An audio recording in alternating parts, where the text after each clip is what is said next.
Good evening, and welcome to Skep Talk, the monthly speaker series hosted by the Bay Area Skeptics.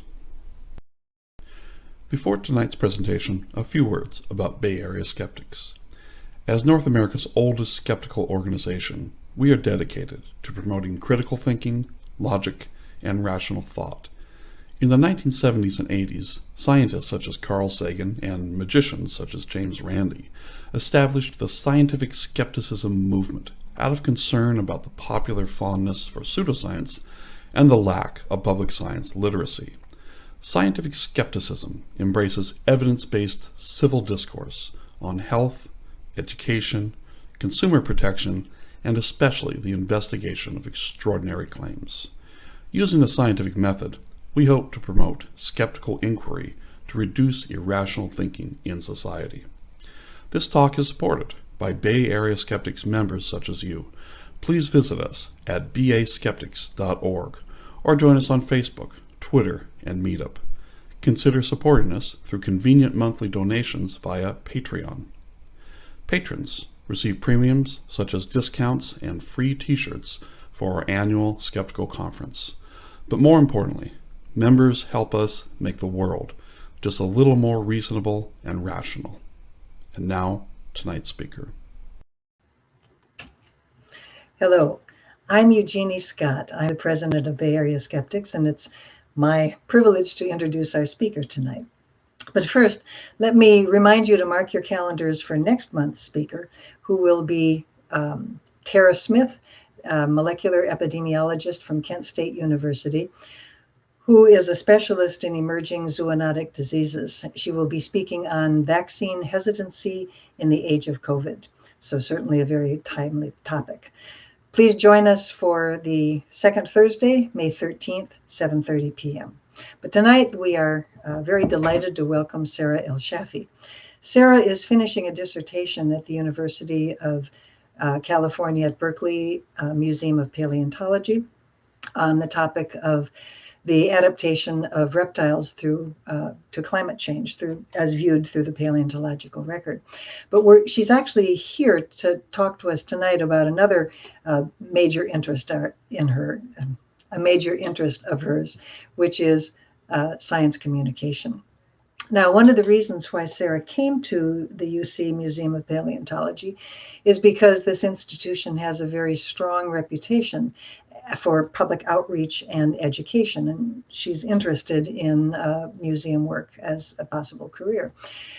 Shortly after arriving at UCMP and being a big Pixar fan, and who is not a big Pixar fan, she was looking for a topic for a student speaker series and called the Pixar people and asked if somebody would be willing to come over and talk about visual presentation of ideas. And they said yes. So they came over and spoke to the students and faculty. And this ended up being quite a considerably more involved collaboration between Pixar and Sara. The product of this collaboration resulted in some symposia in which Pixar people as well as professional scientists gave presentations on science communication, but also some actual publications in the scholarly literature. So that's pretty cool. Now, pretty much everybody who is listening to this program is a fan of science, knows something about science, is probably concerned about communicating science. And with most likely, just about everybody watching this program has tried to do this to friends or to family members, the person standing next to you in the supermarket checkout line. I'm sure, like me, you have gone away from some of those exchanges thinking, geez, I really could have done a better job on that. I wish I had said this, or I wish I had said that, and why didn't I approach it this way? There's nothing about thinking about how you communicate science to make you better at it. And Sara has done a great deal of thinking about science communication. She has founded Science Through Story, which is a company where she offers consulting and coaching to scientists, teachers, NASA engineers, theme park executives, lots of different audiences that she has addressed on how to effectively communicate science. how do you get and keep somebody's attention? How do you make information stick? These are not things that you're born with, they're things that you have to learn. The sorts of problems that Sara specializes in and will share with us tonight. So Sara, welcome to the Bay Area Skeptic Skep Talk, and tell us please about science through story. Thank you, Jeannie, for that very generous introduction. Wonderful. I'd like to begin tonight by acknowledging that the land I live and work on is the ancestral and unceded territory of the Ohlone people. Hello, everyone, and welcome. My name is Sara ElShafie, and as Jeannie mentioned, I am a science storytelling coach and a global change biologist. I'm also the founder and principal of Science Through Story, LLC. And I'm currently completing my PhD in Integrative Biology at the Museum, with the Museum of Paleontology at the University of California, Berkeley. So tonight, we're going to explore how to make content memorable and meaningful. I'm really delighted to be joining you all, Bay Area skeptics and those of you joining from abroad. So I'd like to begin this storytelling workshop by sharing a bit of my own story with you. I grew up at the intersection of two cultures. My father is from Egypt and my mother is from the US, specifically rural Maryland. So I have spent my whole life learning how to communicate between people with very different experiences and worldviews. I've also always been interested in science, partly because I think I found science to be a bit less complicated than people are. So when I went to college to study science, I especially got interested in fossils and Earth history. I was really excited about the science I was doing, but I was even more excited to share that science with other people. Now, as I mentioned, half of my family lives in rural Maryland, and I was especially excited to tell them about what I was doing. So every summer, when there isn't a pandemic, we have a big family reunion, and I always enjoy hearing about their farm life. And one summer, they asked me what I was working on. Whatever came out of my mouth, I could tell that it sounded like complete gibberish to them. And I'm guessing maybe a few of you have been in a similar situation before. So I thought long and hard about this. Why am I failing to explain why this awesome science that I'm so excited about is so awesome to the people that I care about the most? It really bothered me. And when I thought about, well, I mean, it's not that they can't understand what I do, because they're very smart people. The problem is that I'm not putting it into a meaningful context for them. I'm not explaining it in a way that they can relate to. How to fix this? Well, when I thought about how my family relate to each other, how they communicate with each other, I realized they largely share stories with each other. That's how we all relate to each other. We share stories about our experiences. So maybe that's how I should be talking about science rather than just throwing facts at people, or at least starting there might get me somewhere.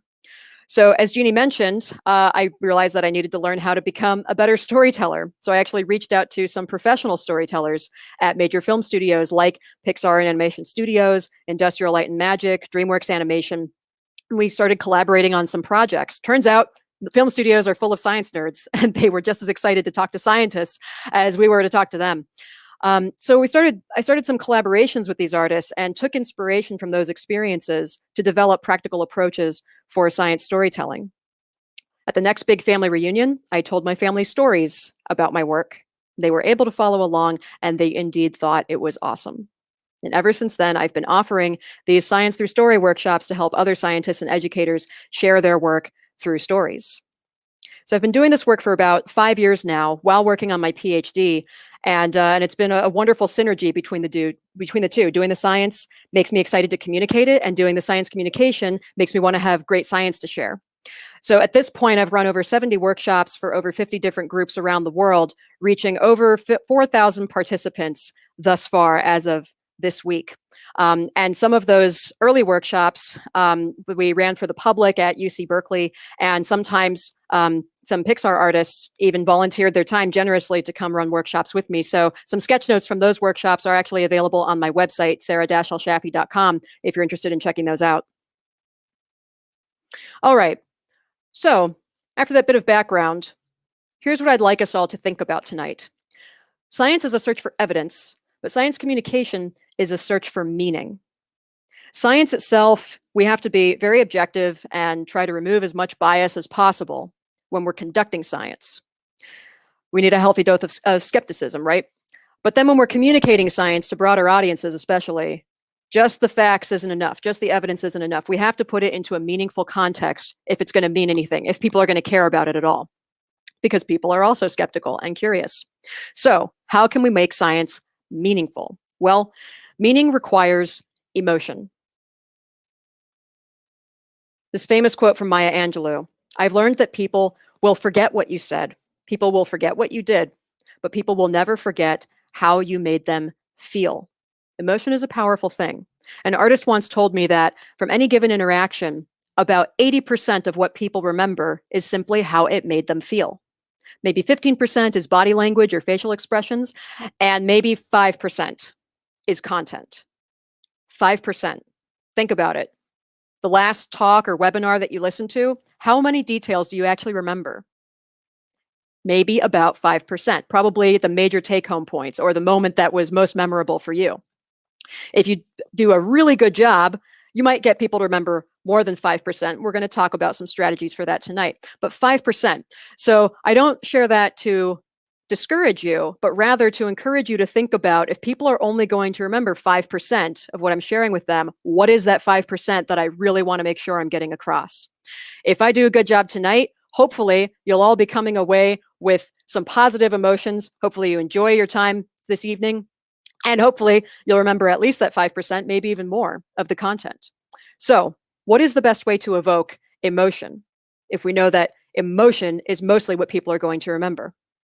Well, storytelling, of course, our theme for tonight. Stories evoke emotions and hold attention. And this is actually demonstrated by research. In this particular study, 4 groups of participants were hooked up to fMRI machines to monitor their brain activity. And each group was shown a different type of footage. Group number 1 was watching some Alfred Hitchcock, Bang You're Dead, high suspense, strong narrative. Group number 2 was watching a spaghetti western, The Good, the Bad, and the Ugly, Sergio Leone. So strong narrative, but slower pace. Group number 3, watching some light comedy, Curb Your Enthusiasm with Larry David. Group number 4, watching footage of people in a park. Now, it may come as no surprise that the group watching Alfred Hitchcock had the highest degree of inter-subject correlation. In other words, the greatest amount of overlap in which areas of their brains were active at any given time, about 70%, because they were all thinking the same thing most of the time. What's going to happen next? Strong suspense, strong narrative.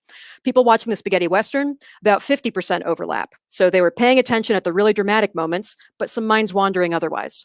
People watching the light comedy, about 20%, cueing in at the punchlines, but minds wandering otherwise. People watching the footage of pigeons in a park, no overlap at all. Maybe 2% overlap. So what does this tell us? If you're telling a story with strong narrative structure, you're going to have people's attention. Everyone's thinking the same thing at the same time, same areas of the brain lighting up. Without narrative structure, no overlap at all. Doesn't matter how cool, inherently cool you think what you're talking about is, people are not going to be paying attention or remembering it later on. Now, stories are also memorable. In this other study, we had 2 participants in the first round, again, hooked up to fMRIs, and participant number 1 told participant number 2 a story. That first line of brain scans shows the areas of their brains that overlapped in activity. So again, same regions lighting up. Then in the second round, another participant came in, also hooked up to an fMRI, and participant 2 retold that same story to participant number 3. Now, the same areas of the brain were still lighting up between the 3. So whether you're telling the story, hearing the story, retelling the story, or hearing the story retold, the same areas of the brain were still active. So this tells us that stories not only evoke emotion, but they are also memorable. So stories create meaning and memory with emotion and logic. What a perfect strategy for communicating science then. So tonight is all about how can we make science meaningful and memorable through stories. So let's start by considering our audience. Most important lesson that I've learned from working with both scientists and artists is you have to start by thinking about who you're trying to communicate to. Who are you trying to share your story with?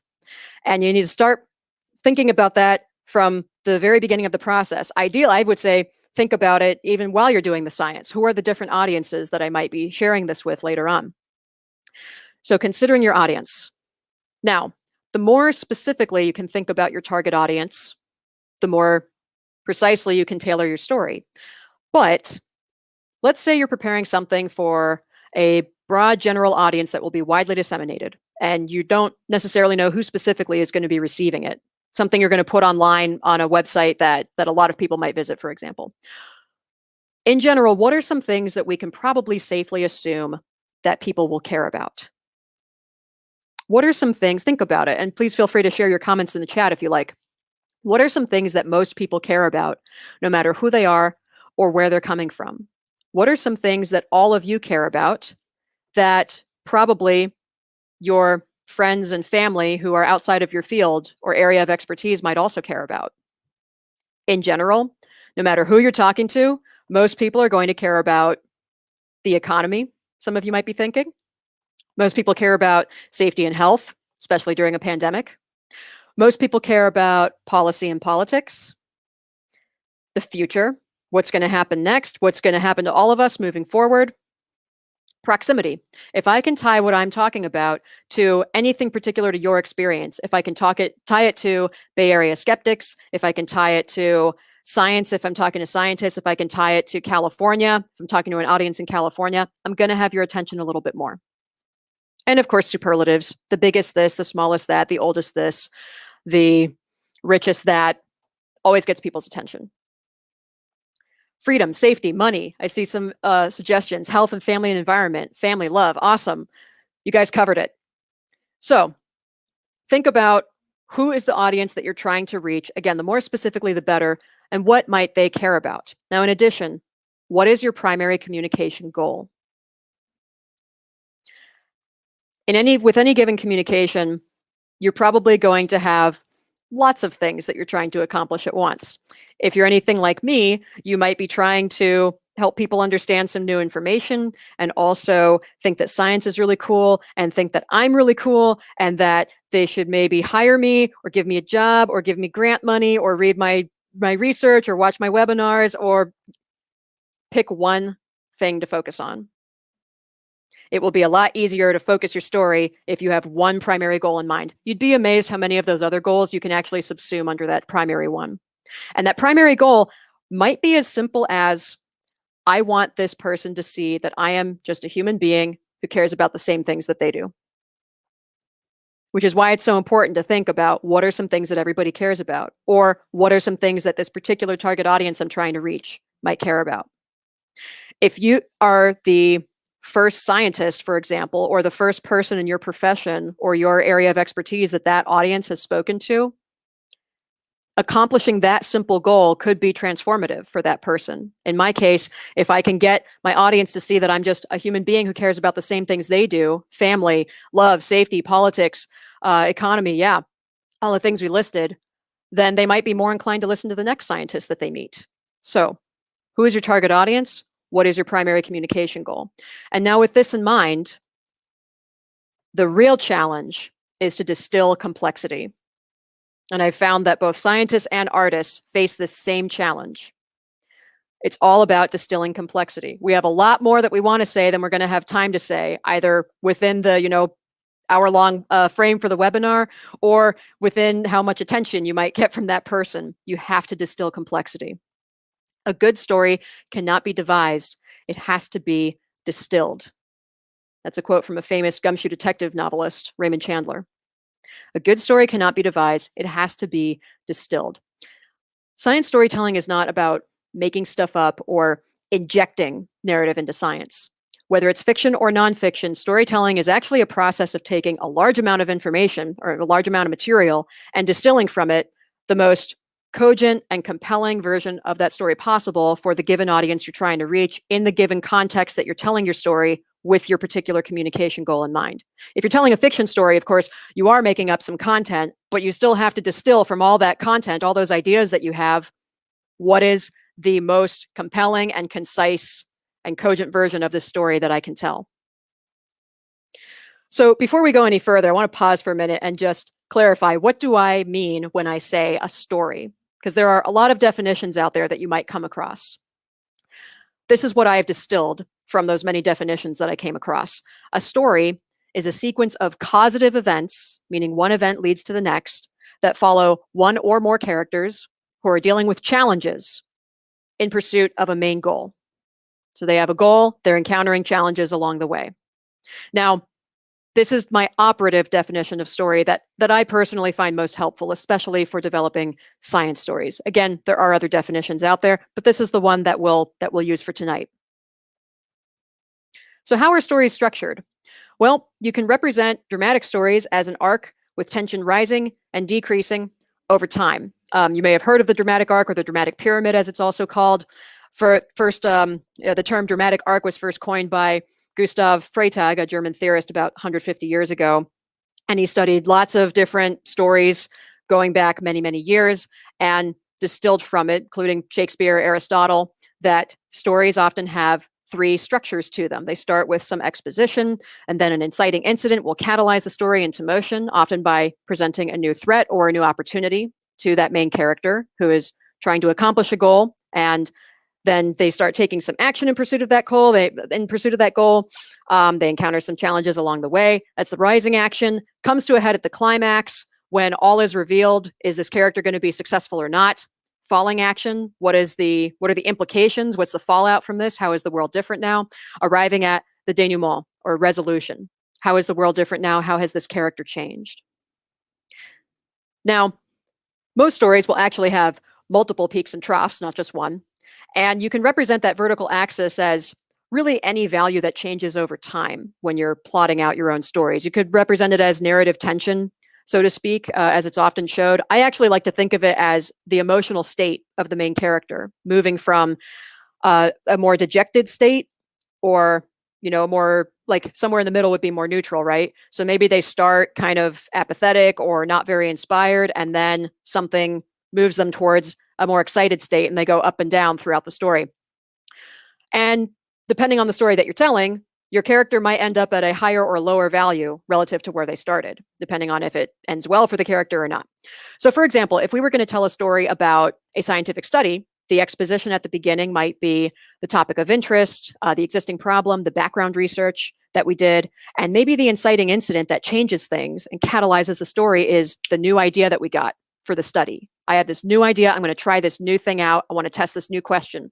Okay, I go about setting up my experiment, but then I ran into a complication. My organisms died in the lab. I couldn't get to my field site. There was a pandemic. Who knows? But then I adjust my methods. New plan. Ooh, something's working. Great. Maybe we'll get, climax. We got results. Hooray. What do they mean? Falling action. Analyze the results. Denouement. Share and apply the findings. What have we learned from all of this? Now, again, the goal here is to distill complex science, the complex science of a topic or any topic that you might be talking about, into a simple and engaging story. When telling stories about science, I find it most helpful to focus on these, what I call essential elements for science stories. Who is your main character? What is the objective or the main goal of that character? What is the obstacle in the way? The primary obstacle, but also the obstacles along the way as they go on their journey.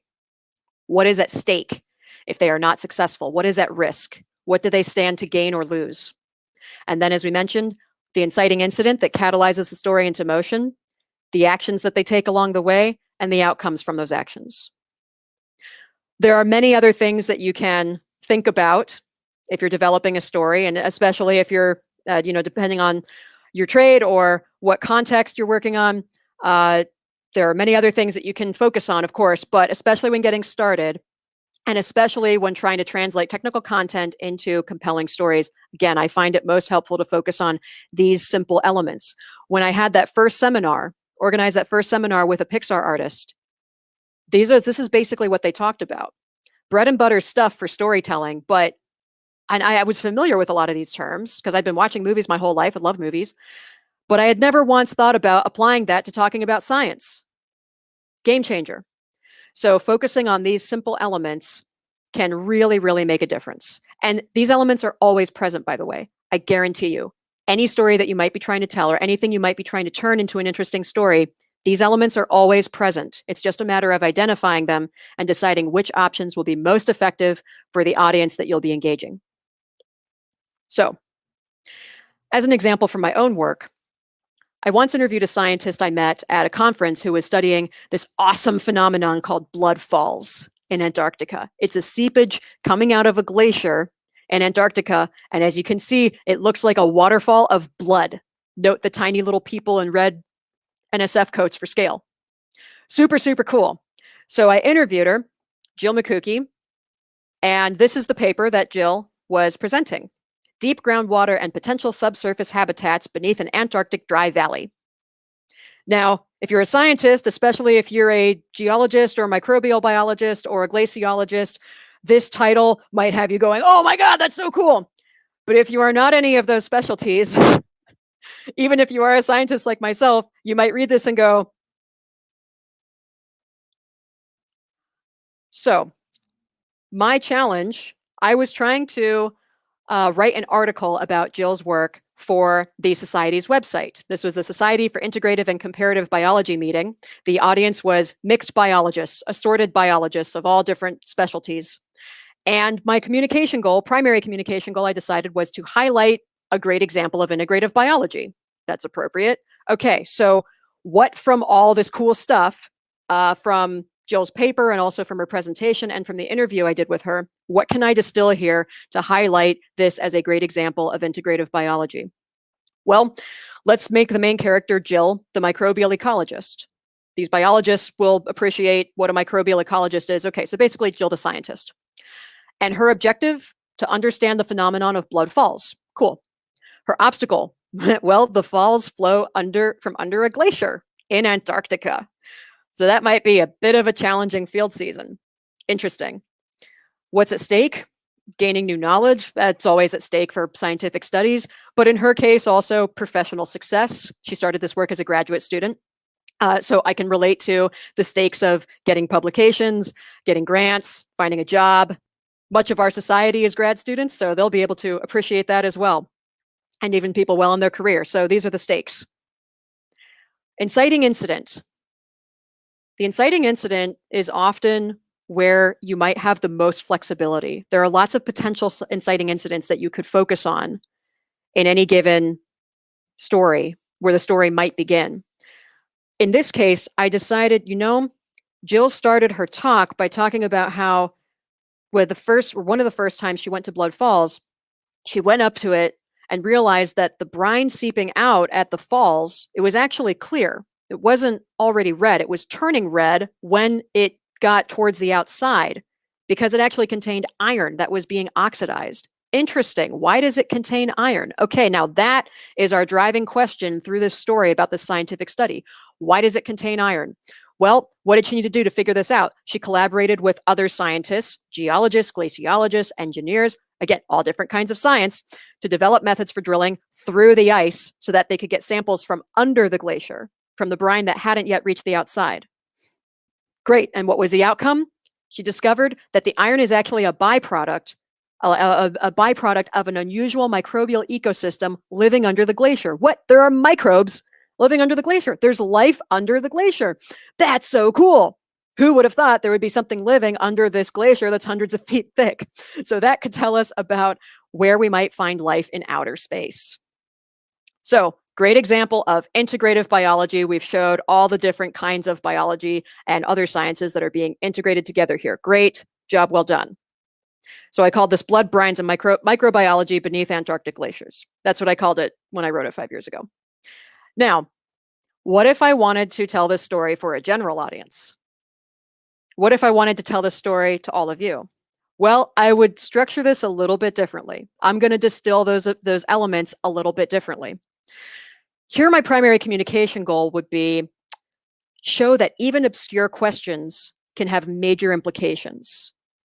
That might be something that would be a bit more relatable for a general audience.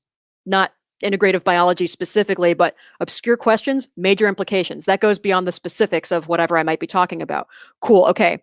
Well, if this is my goal, I definitely want to keep the outcome of that could tell us about where we might find life in outer space, because that's super cool. Everybody would think that's super cool.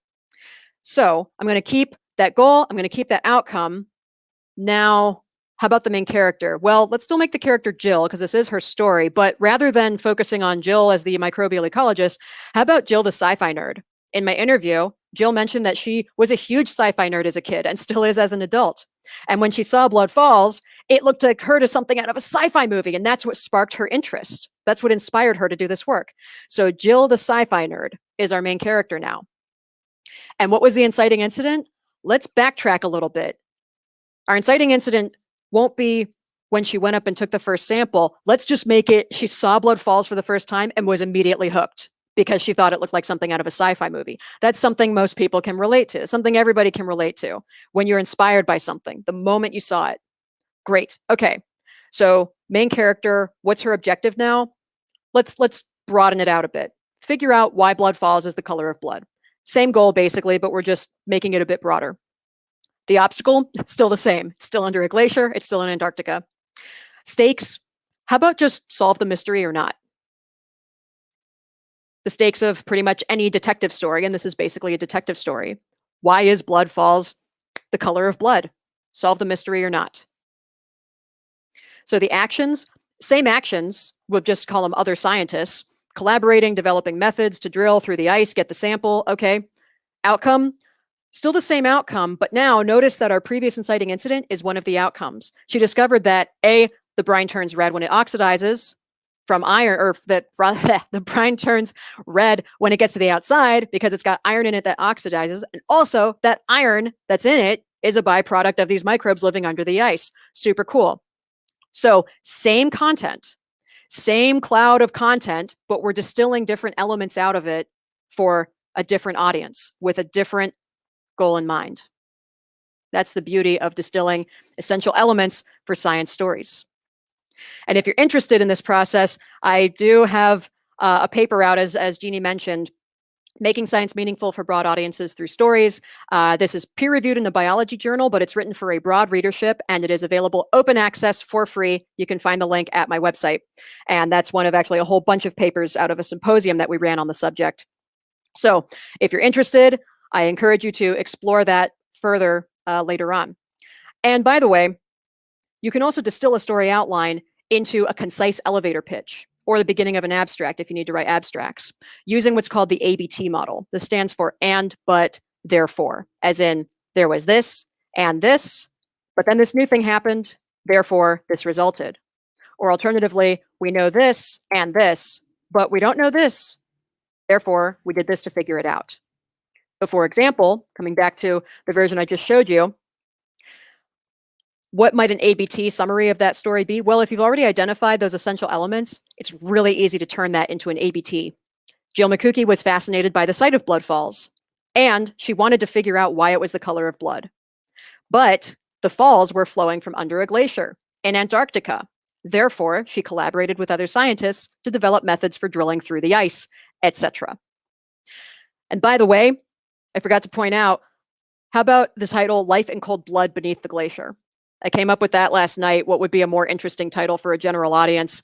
I like the life in cold blood bit. If anybody else has other ideas, I'd love to hear them in the chat because this is an ongoing idea. But again, shifting the title for a different audience.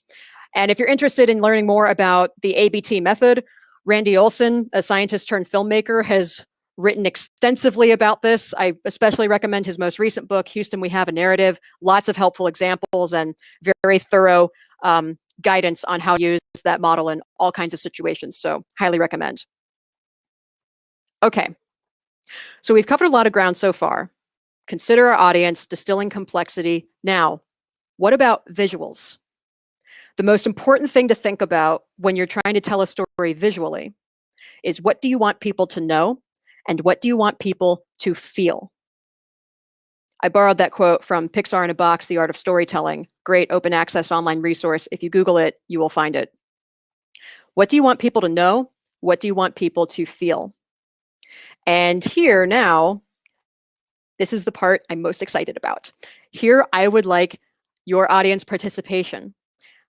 We would very much appreciate your input to test out some new artwork that I've been developing with an artist related to the COVID-19 mRNA vaccine.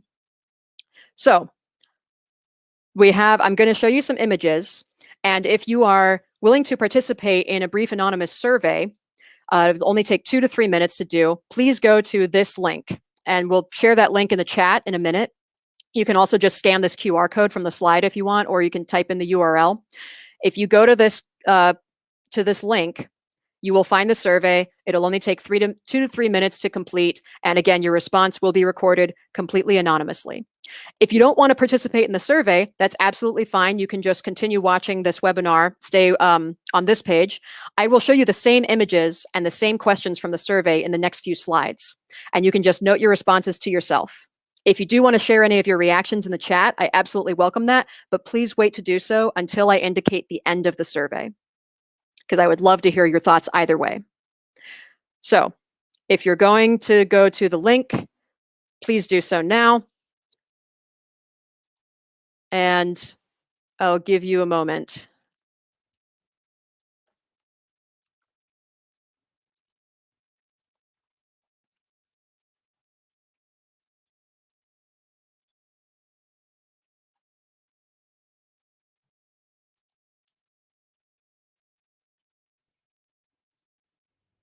Okay, so if you're staying with the webinar,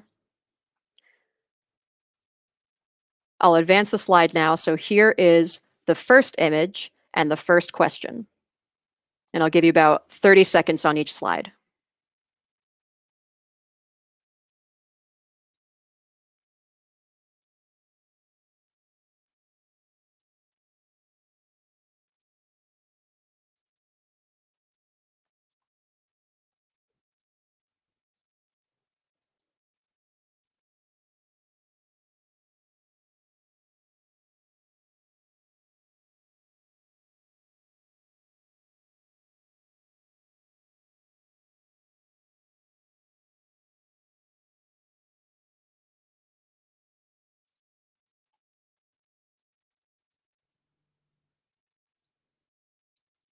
Here's the next question.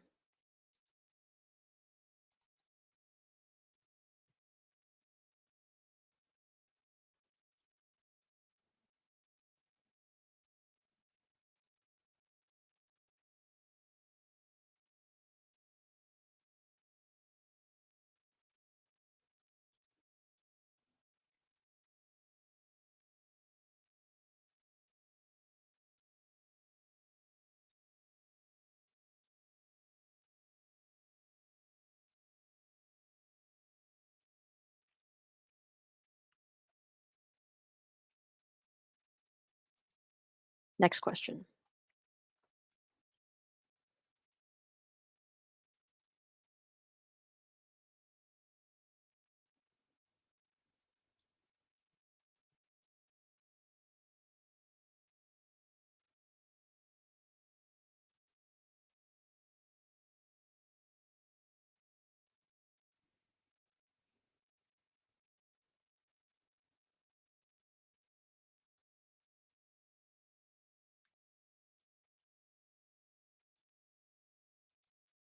Last question.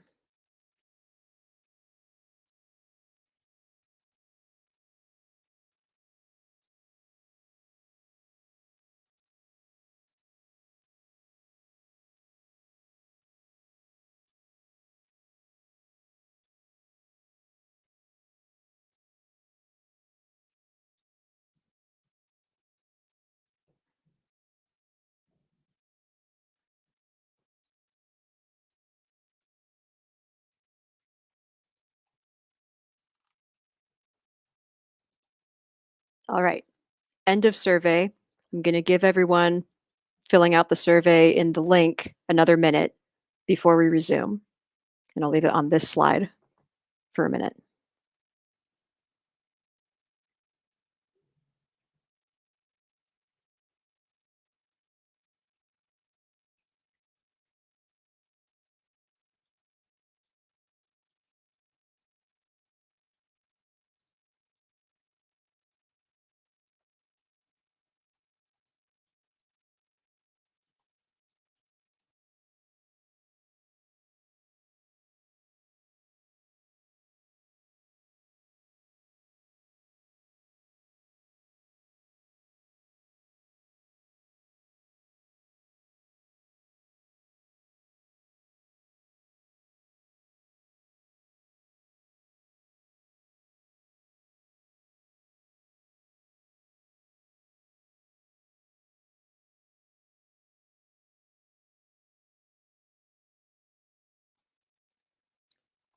All right. Thank you so much for your participation, for your consideration. If you'd like to share some of your reactions in the chat at this point, please feel free to do so. Whether you responded to the survey anonymously or whether you were just noting your reactions in your own mind. I'm curious to know, what do we think about these two figures? Which figure did you find more interesting? Which figure did you find more reassuring? Which figure did you think was more credible? Which figure did you find easier to absorb? I see one comment. Contrast is much more visually appealing in the second image. The sharper contrast makes me feel more confident. Seems to be easier to understand. Interesting. Thank you for that. The purple navy one was more exciting. Reassuring on the left. Interesting. So, different reaction. Number 2 by far. The darker pit is a bit more ominous in my opinion. Interesting mix. Excellent. This is why I wanted to show this to the Bay Area skeptics. I want your honest reactions.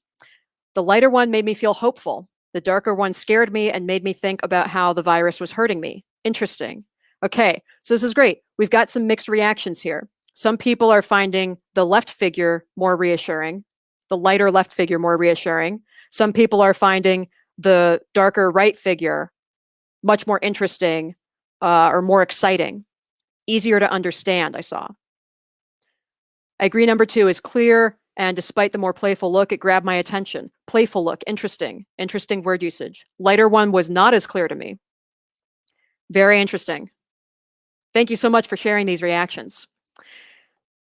So I'd like you to consider, how do these figures compare in terms of color and tone? You've already highlighted some of the differences. The one on the left is lighter overall. The one on the right is darker. The one on the right has higher contrast. The colors are more different from each other. They stand out more. Whereas the colors on the left, they're more similar to each other. Now, what do you think the artist wanted the audience to know versus feel with each of these images? You may notice it's exactly the same image. The only difference is the colors. So I collaborated on this figure recently with a very talented artist named Maya Kostman, who actually attended some of my early Science Through Story workshops years ago as an undergraduate at Berkeley, and now she's pursuing her PhD at Boston University. But she also ended up pursuing scientific illustration professionally. And I asked her, can you make a figure? I'd like to make a figure that illustrates how the COVID mRNA vaccine works. And I'd like to make 2 versions of the figure. One, I'd like you to make a version of the figure that you would expect to see in a textbook, an anatomy textbook or an immunology textbook. And one, I'd like you to make the version of the same figure, but with a different color palette that you would want to use to initiate a conversation about the vaccine with a general audience. If somebody came to you and said, you know, I'm not really sure about getting the vaccine yet. I don't really know how it works. I'm not really sure how I feel about it. So we came up with these 2 different versions. Now, this isn't meant to be the end-all be-all, which is why we welcome the opportunity to get your feedback tonight. You were one of the first audiences that we're showing these figures to, actually. But we tried this experiment, 2 different color schemes, to see what kind of reactions they would elicit. I see some more comments here. The lighter one was not as clear to me. That was there before. There's less information in the dark one, so it's easier to immediately hone in on the process. Oh, I love that comment. Thank you so much for that comment. Interesting. Less information in the dark one, so it's easier to immediately hone in on the process. Is there less information in the dark one? Or is it simply easier to hone in on the process? Fantastic comment. Again, it's exactly the same image in both sides. The only difference is the colors. The same information is in both. But I agree with you. Everyone who said the one on the right is easier to follow, personally, I agree. Now, why is it easier to follow? Is it because the colors are dark? It's easier to pick out the little virus bits against the dark background, sure. The other thing, notice, there's really only two colors to follow in the second one. There's blues and there's oranges. The oranges are the highlight, which tells you orange is only used to indicate something related to the virus. Whereas in the left-hand image, there are more different colors. There's some pinks, there's some blues, there's some greens, there's some purples. Still only like 4 colors, but even having 4 colors to make sense of versus just 2 colors really makes the second image look so much easier to absorb, even though it's the exact same image, exact same information. Isn't that interesting? Simply changing the color and the tone of the colors makes the image more or less easy to absorb. Now, I mentioned that the image on the left was meant to be an image similar to something that you would see in a textbook. In other words, something intended for education or for like something you would see in a manuscript figure, something intended for a technical audience. Technical figures often use pastel backgrounds, although we intentionally made this one very desaturated. They tend to use desaturated backgrounds, so lighter backgrounds, and often, very, very often, they'll use a bunch of different colors. And I, don't know this for a fact. I just know it to be true, as Bill Maher always says. I think it's because the more colors you use, well, I think it's 2 reasons actually. Why use a bunch of colors? Well, maybe because if you're thinking about, well, there's so much complex information, to make sense of it, clearly I must use more colors. But then the upshot, of course, is when you show somebody a figure that has a bunch of different colors in it, the immediate reaction is, whoa, there's a lot going on here. Whereas if you show the same image with just the 2 colors, oh, that's easy to follow. I can see the orange going through this whole process. Interesting. Now, I also asked in the survey and in the slides, what information are you getting out of these figures? And I wasn't asking for a detailed explanation of how the vaccine works. Of course, there are about 27 steps to how the vaccine actually works that we didn't show here. I'm simply asking, what information in general are you getting out of this? Before I even told you explicitly, this is a picture of how the mRNA vaccine works. The whole point here was we wanted to distill the complexity of how the vaccine works into one relatively simple image so that you can get the main point across. And I'd like to ask you all now, what is the main message that you are getting out of the image on the right?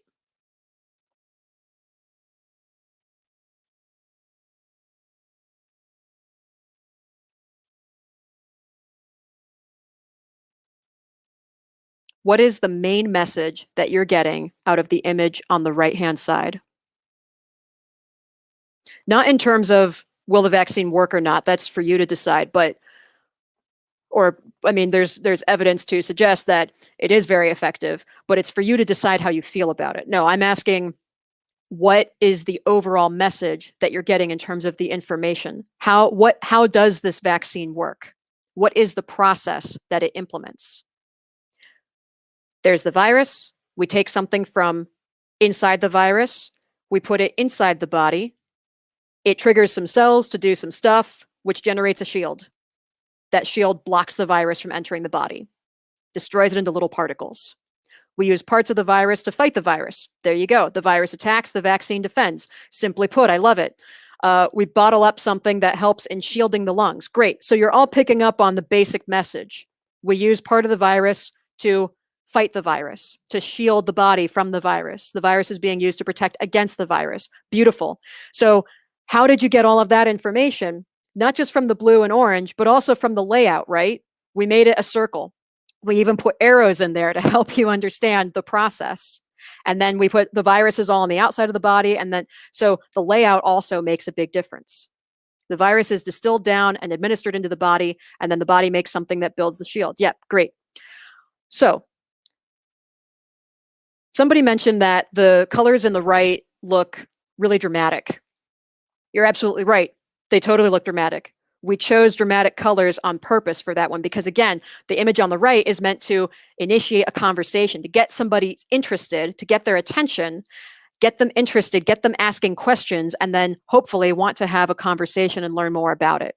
This isn't meant to give all the answers in one image. It's just to initiate a conversation. Of course, we could add labels to this if we wanted to add more information, but it's really just to pique interest. Now, why did we choose these colors? Well, one other group that I showed this figure to, somebody described the figure on the right as the Avengers of cells are attacking the Thanos of viruses. Why did they allude to the Avengers? Because we used action movie colors, right? Think about any action movie poster that you may have seen. What colors do you picture? Probably colors like these. Action movie posters very often use blue and orange because they are complementary colors, and also they occur in real life a lot, whether it's orange fire against dark blue buildings, orange sand against the blue sky, orange lights against blue lights. Blade Runner just picked the colors, but in nature, blue ocean against orange sand, orange fire against a blue sky. Blue and orange happen a lot, and they're a very pleasing color combination to look at. So almost every action movie poster uses blue and orange. It's an exciting combination. Now, could we have used other colors? Sure, we could have been even more dramatic. Ah! This thing looks like it's going to kill me. This thing looks like a mine ready to explode. This is the original image of COVID-19 that the CDC put on its website a year ago, when everything was very scary and we knew very little still about the virus. So this was a very appropriate image to reflect how people were feeling about it.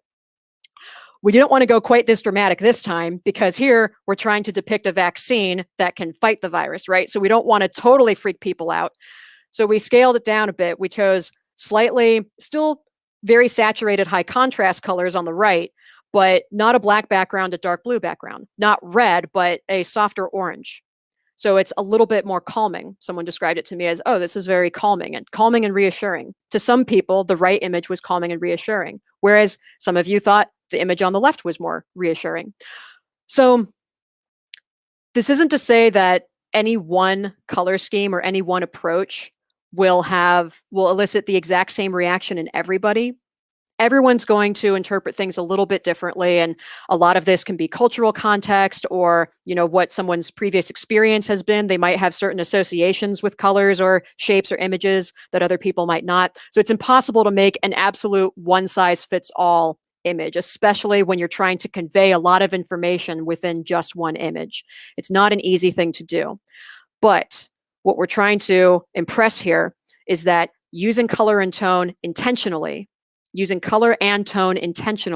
thinking about what you want the audience to know and what you want the audience to feel makes a big difference. I see some more comments in here. Didn't recognize the shield as a shield. Okay, that's helpful to know. We made this look sort of like the anti-hacking shield. What like computer software. I know there's at least one computer software program that has a shield icon that looks like this, but it didn't strike you as a shield at first. That's good to know. The circular flow also made me think the virus was being made by this process. Oh, interesting. Okay. That's good to note too. Yeah, in a circular flow diagram, often that depicts how something is being made. I mean, in this case, something is being made. Your immunity is being made, or your immunity is being boosted. I think a hypodermic needle image needs to be part of the insertion. Oh, I'm sorry. I think a hypodermic needle image needs to be part of the insertion into the body to make that part extremely clear. Interesting comment. I'm so glad that you brought that up, actually, because here is an example of what it might look like with a hypodermic needle in the image. Also, some of you might be wondering, well, what if you use blue and orange like as exciting colors, but what if you use it as a more pastel tone, like the image on the left? What would that look like? Well, here's another recent image from the CDC website, but this just went up recently. This is the CDC's infographic of how the COVID-19 mRNA vaccines work. So there's your hypodermic needle. That's showing that the needle is going into the body. What do we think about this image? Reactions. I saw this image when I went to get my vaccine shot. They gave me the QR code for a link, information about the mRNA vaccine, and this is the image that came up. And when I saw this image, I immediately thought, oh, these are very pleasing, friendly colors. I feel very comforted by these colors. That's my immediate emotional reaction to this image. I was also a little bit confused because my eyeballs didn't know where to go first. There are no arrows, there's no flow. There's kind of a bunch of information, a bunch of random different bubbles floating around that don't really seem to have anything to do with each other. Way too much going on. I am too overwhelmed to read it right away. I had the same reaction, but agree, very pleasing colors. I thought so too. Looks painful. That's a good point. When people see needles, they often immediately think pain, which is why we did not include a needle in our figure. Maybe including a needle would have made it more clear that this is a vaccine, but we made the decision to not include the needle to avoid that exact reaction, to avoid the reaction of, pain. Especially because, consider, if we had put a needle in this figure, we're already using dramatic colors here. If we also put a needle, that might collectively give people the emotional reaction we're not going for. Whereas this might say, this is exciting, I want to learn more. If we put a needle in here, they might go, oh my God, there's a needle attacking me. So you have to balance the color and tone that you're using with the content that you're putting in. And again, the layout and everything. So coming back to this image, I see a lot of reactions. The face really drew me in. Excellent point. Anytime you put a face or an eye or a hand in an image, people will immediately pay more attention. We didn't do that in ours, but we easily could have. And I'm sure whoever made this figure was thinking, yes, let's put a face in there, because people, whether you try to or not, we are programmed in our brains to find faces wherever they are. Is that a Y chromosome in the shield? Oh, going back to this one. No, this is actually meant to be an antibody. So that's an interesting reaction. Thank you for that question. Thank you for that reaction. That's helpful, because this is typically the sign used to represent antibody in any image that's talking about an immune response. But if you're not already familiar with that image, maybe that would be confusing to people. Thank you for that reaction. Noted. Good point. Anyway, the Y, the antibody sign on the shield is meant to represent immunity. But I will note your reaction there. So yes, friendly, calming colors, very appropriate for the goal being communicated here, which is this vaccine is going to help you. I think the layout could be a little bit better. I agree that there's a lot going on here. It's a little disorganized. Excuse me. Granted, that could be my own bias, since I saw this after I had already designed this other figure with Maya, but I see some similar reactions. The person is sweating, which raises anxiety. Yeah, that's a good point. The person in this image is sweating. Yeah, you're right. I didn't notice that before, but that's an interesting artistic choice. Why are they sweating? My guess is that it was meant to show some of the side effects that you can have after you get the virus, but is that really necessary there, since this is showing him getting the virus? Or her, I'm not sure if that's, maybe it's intentionally androgynous, showing this person getting the vaccine, not getting the virus, getting the vaccine. I think the sweat droplets could be taken out, and then it wouldn't raise the anxiety. Virus looks like 3 suns in the sky, which is confusing. Yeah, good point. I thought they looked like little gears, like little cogs in a machine or something. So anyway, again, this isn't to say that there is one correct way to depict anything. This is all just to get you thinking critically and strategically, skeptically, about using color and tone to communicate information. So thank you so much for your input. This has been a great discussion, and I will note all of your comments as we work on developing these figures. This has been super, super helpful. And if you responded to that survey in the link, thank you so much for your anonymous response, and I look forward to going through those reactions as well later on. So I will wrap up here with coming back to how can we make science meaningful and memorable through stories? Consider your target audience and your primary communication goal. Distill complexity using those essential story elements, and think about what you want your audience to know and feel.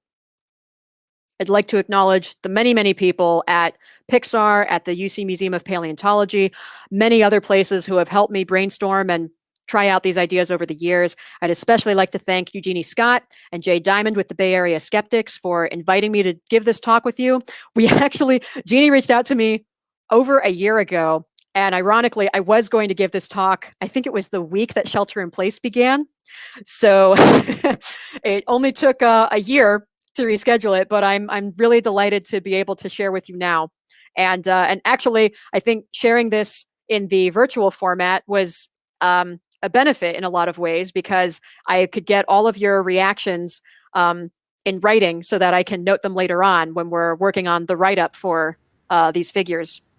And I'd also just like to mention quickly, I mentioned before that we ran a symposium on this topic. So there is a whole volume in integrative and comparative biology about science through narrative, engaging broad audiences. This is a whole symposium that we ran with both scientists and artists. There they are, scientists and artists speaking on the same platform about how to engage broad audiences with science. So many of these people wrote, again, peer-reviewed papers, but they're all written for a broad readership, and they are all available for free. You can find the links on my website. If you're interested in Science Through Story workshops, I do offer workshops to groups, and I'll also be offering them to the public online later this year.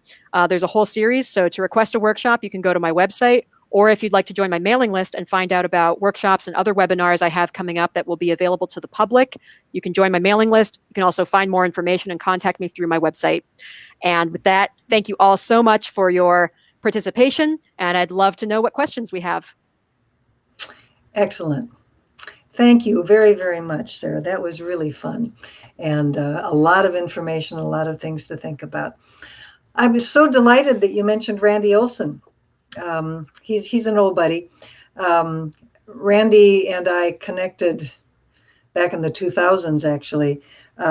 He had made a movie called Flock of Dodos. Mm-hmm. I don't know did you ever run into Flock of Dodos? Oh, yes. Kevin gave me a copy.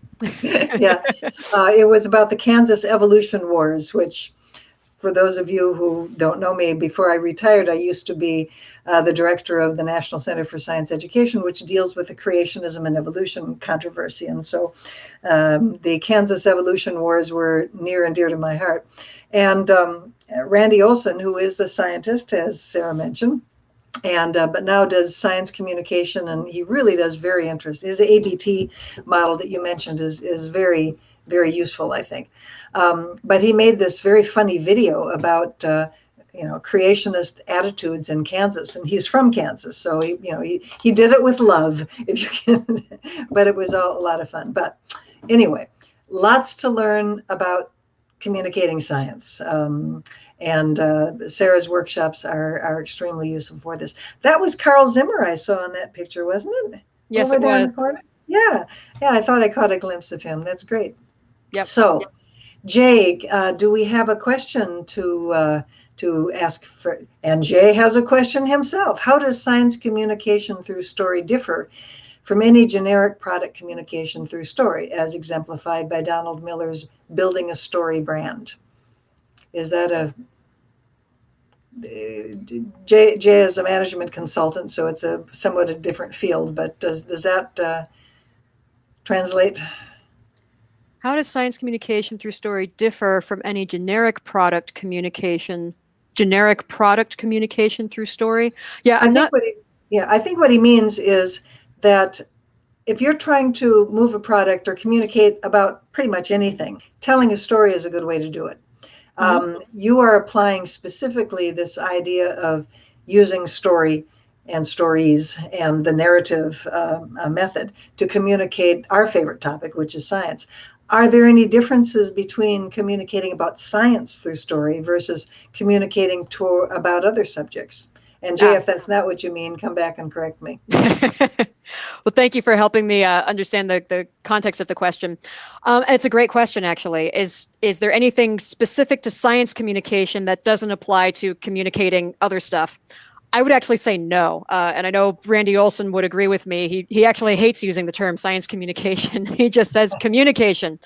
And I agree with him. It's communication. The same communication skills can apply to talking about anything. I just say science communication because I'm often invited to talk about communicating science specifically, and people often come to me specifically for advice about communicating science. But you're absolutely right. It's really all the same strategies. The strategies that I've shared with you tonight and the strategies I teach in my workshops are inspired particularly by my experience as a scientist trying to communicate technical content in an engaging way. But anything that I teach can be equally applied to talking about humanities, to talking about really dense philosophy content, really anything that might be too obscure for a general audience and needs some translation into a meaningful context for them to be able to understand and appreciate it. So everything we talked about tonight, you could use it to communicate anything, products or otherwise. Caroline Williams says, inspiring talk. Thanks. I usually try to use a hook at the beginning of a talk. How does that fit in with the narrative structure you suggested, starting out as a low emotional state? Well, thanks so much, Caroline. Thanks for tuning in. I appreciate your comments and appreciate your input in the chat as well. It's a great question. And I think using a hook is really effective. And I think a hook, you can use a hook in different ways, actually. You can use the hook at the beginning just to get the audience's attention, either with a interesting question or have you ever had this kind of experience, whatever your hook is. And then you can use that as a segue into telling your story. The hook might even be at the actual beginning of the story, or it might be related to the story, but not necessarily the start of it. So you can use it different ways. Also, I'd like to mention that I think developing the story out with all those essential elements is a really useful exercise, whether or not you're going to be able to tell the story from start to finish to your audience. In many cases, you won't be able to do that. If you're trying to give an elevator pitch or you're just having a conversation with somebody, you're doing an interview, you're probably not going to have the chance to tell the whole story from start to finish. But I think having the whole full story in your head as a frame of reference is still really useful. And then you can pull interesting hooks out of that story that you could use to initiate a conversation or to begin a grant proposal, for example. So you can use the full story itself, or you can use it just as your frame of reference and pull content from it as needed, depending on your communication context. Thank you for your time. Do you have any recommendations for science communication certificates? I'm a young professional and would love to continue learning about science communication. I assume even if Randy Olson doesn't like the phrase. Oh, absolutely. Well, speaking of Randy Olson, Randy has a fantastic 10-week program actually called Story Circles. And if you just Google Randy Olson, you'll find his website, you'll find information about it. He is running it online these days. So if you want to go through some really rigorous training, his Story Circles program, I did go through it and I found it incredibly helpful. And that training still serves me today. It's 10 weeks, about 1 hour a week. So that's available. As I mentioned, I also offer workshops periodically to the public or for groups on request. And my workshops are structured a bit differently than Randy Olson's. They're not meant to be a multi-week thing, although you can book the whole series, and that would be a series of 3. Each workshop is about 2 hours, unless you ask for a customized one. But I tell you what, if you attend any of my workshops, please feel free to email me, and I would be happy to send you a certificate saying that you that you completed a Science Through Story program. And then beyond that, you mentioned that you're a young professional, want to continue learning. Fantastic. If you're interested in other like actual degree programs or courses that you could take, there are a lot out there. And actually, if you go to my website and you go to the resources page, there's a whole list that you can download of science communication resources and programs that I recommend, including some degree programs and courses that are available. Bettina Hughes writes, it must be difficult to tell a science story to young kids that makes sense to them without leaving out important things or even putting on a wrong bit of info just to keep the story going. That's a great comment. Must be difficult to tell a science story to young kids.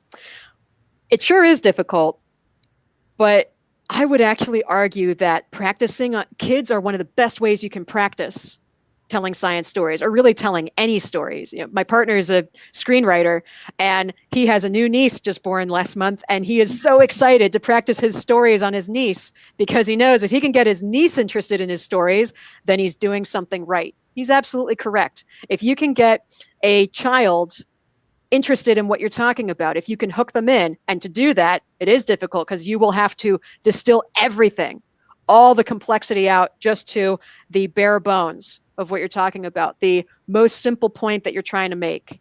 But if a child can understand it, then anybody can understand it. And you can add complexity back in there. I just defended my dissertation about a month ago, and I included plenty of data to demonstrate that I actually did a whole PhD dissertation. But the take-home point of my dissertation, when it gets hot, some lizards get big. Crocs get big anyway. I was very insistent about distilling it into something that a child would be able to understand, because then all the adults will remember too. Yeah, I mean that is an excellent point. When I was working at NCSC, we used to talk about necessary simplification. And that's not just for kids, but it's especially for kids. And one of the most difficult things to do is to simplify without distorting. And that's what I think most of us worry about when we do try to distill. I like that word distill, and because you're not talking about dumbing down, you're talking about choosing the elements that are most important for communicating the ideas or also the emotion that you're trying to get across. It's actually not easy to do. It's a real challenge, but it's really worthwhile doing. Absolutely. And it's a whole lot easier to do it with somebody else's subject matter than your own. You want a simple version of the second law of thermodynamics? I'm your girl. Yeah, because a simple version of the transition from Australopithecines to more advanced hominids. Oh, go home. You're not going to get it from me. I'm just going to go on and on and on forever. But yeah, well, you're right. It's a challenge to distill, because it's not just about removing all the complexity. You have to understand the essence of what it is that you're trying to communicate.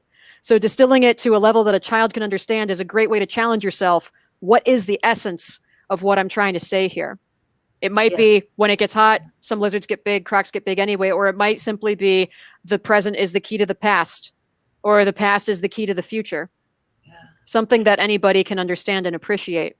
And you mentioned, Jeannie, that it's not dumbing down. And thank you for saying that, because I don't like that term, dumbing down. It is distilling. At the end of the day, I don't want to understand the law of thermodynamics. I would much rather, or I don't want to understand the complicated poikilothermic physiology stuff that goes into my dissertation. I don't even want to talk about that at the end of the day. At the end of the day, I would like to discuss it at the level of, when it gets hot, some lizards get big.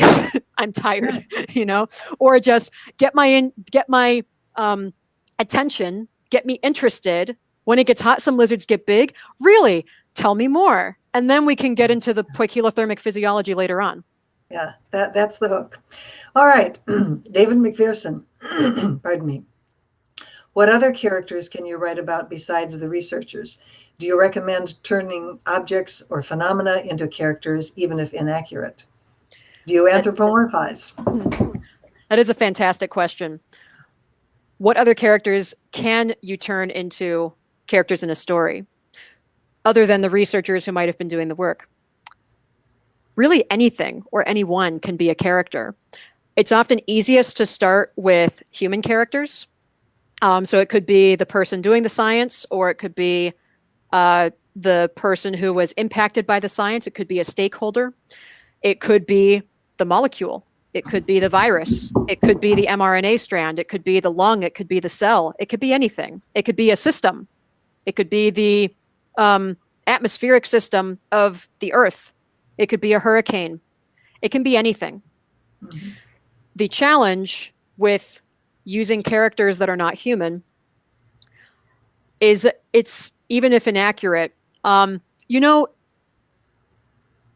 it's not about being like, you don't have to make it inaccurate. You don't want to make it inaccurate. Mm-hmm. You can still use non-human characters and anthropomorphize them just a little bit, or even not too much. If you're just looking for what are some of the relatable qualities in this thing? What are some relatable qualities in a molecule of carbon dioxide? Well, it's essential for life, actually. It plays an essential role, but too much of it can throw things out of whack. That sounds like some things that we can relate to. So what can you do with that as a storyteller? So you can make anything a character if you just find the relatable qualities and the relationships between those things in your story. If you're talking about microbes on a petri dish, well, what are those microbes doing? Are they fighting each other? Are they eating each other? What's the drama? What's going on there? What's exciting about it? What's interesting? What's relatable about it? So you can make anything a character. When you're just starting out, though, I do recommend trying it with a human character first when you're just practicing the motions of developing a story, practicing identifying those essential elements, because it is a lot easier to do it first if you're using a human character. I can see that. That makes a lot of sense. I think we've run out of time. This has been a marvelous hour and more minutes, however we have been here. Sara, thanks so much for hanging in there for the extra year. Indeed, we were supposed to have done this a year ago. Better late than never, for sure. And I do remind everyone to join us next month on the second Thursday of the month, 7:30, same place, same station. Dr. Tara Smith talking about more problems with COVID and the people who don't want to get those vaccines that we learned about today. Sara, thank you again. Best of luck with your work, both your paleontology and those big lizards who keep getting big, and also your science through story efforts. Thank you. Good night, everybody. See you next month. Thank you so much. Take care, everyone.